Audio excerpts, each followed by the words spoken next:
So, my very first question is, of course, you are professionals in what you do and so on, but what's the trick that you use for not going out of character when dealing with such funny and over the top situation like the ones in Loot?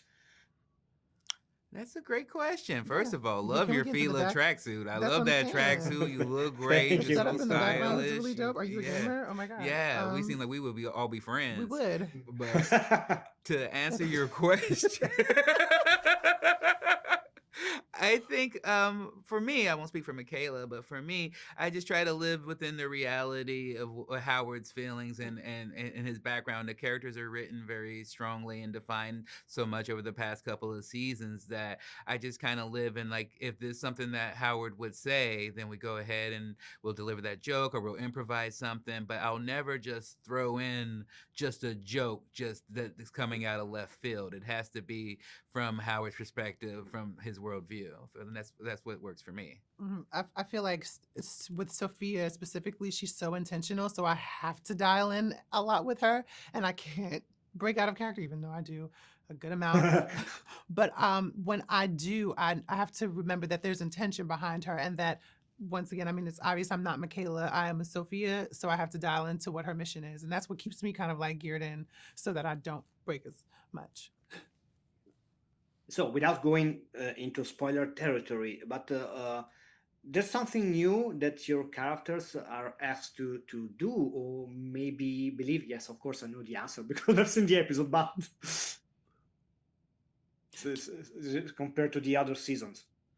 Yeah, well, I think this season's all about things being pushed into a bigger level. We have more stakes as things go along without trying to do any spoilers, and things ebb and flow and change. And we start by dealing with the relationship that happens between Nat and Molly and the fallout from season two. So it's just fun to watch those things play out and get bigger because the world's already been set. It allows us to kind of deal in grander and grander spaces, especially when you deal with the billionaires. The writers come up with these things that seem so fantastical, and then when we ask them where they got it, they're just like, "Oh, it's real," you know. And The it's just first episode is something hilarious. It is crazy. I have so many questions about what I've seen, but I can't do them because it would be a spoiler. But okay. I mean, I would, if I can add on to what Ron says too. I mean, there's so many twists and turns and plot twists too with this season that happened that a lot of people wouldn't expect, even with our characters alone. And I think that's what adds and lends itself to a new kind of broader perspective of each and every last one of these characters, and also how Molly plays a big role in that too. So, as my last question, why comedy is always a great tool, even to laugh about important issues like social inequalities and stuff like that?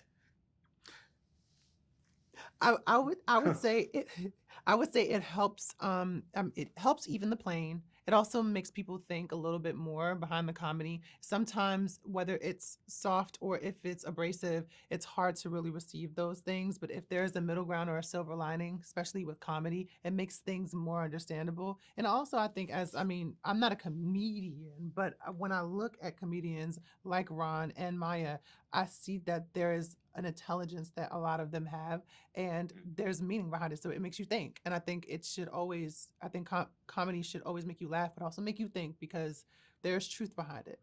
Yeah, to me, it's like the Mary Poppins spoonful of sugar. Things just go easier with a joke and a turn of phrase. Often the joke isn't even really like a setup punchline. It's just the awkwardness that comes when you reveal the truth Yeah. that someone doesn't want to be seen, or you don't normally talk about. And I think that's what makes this show so fun, is that we're able to highlight wealth disparity and all the things that go on in Los Angeles and throughout the world, and do so in a way that is humorous but also allows us to and I love that we get to make fun of people who often don't get made fun of. They get to hide in the shadows and do a bunch of things, and we're out here making fun of these weird billionaires that do weird things. So I think that's important.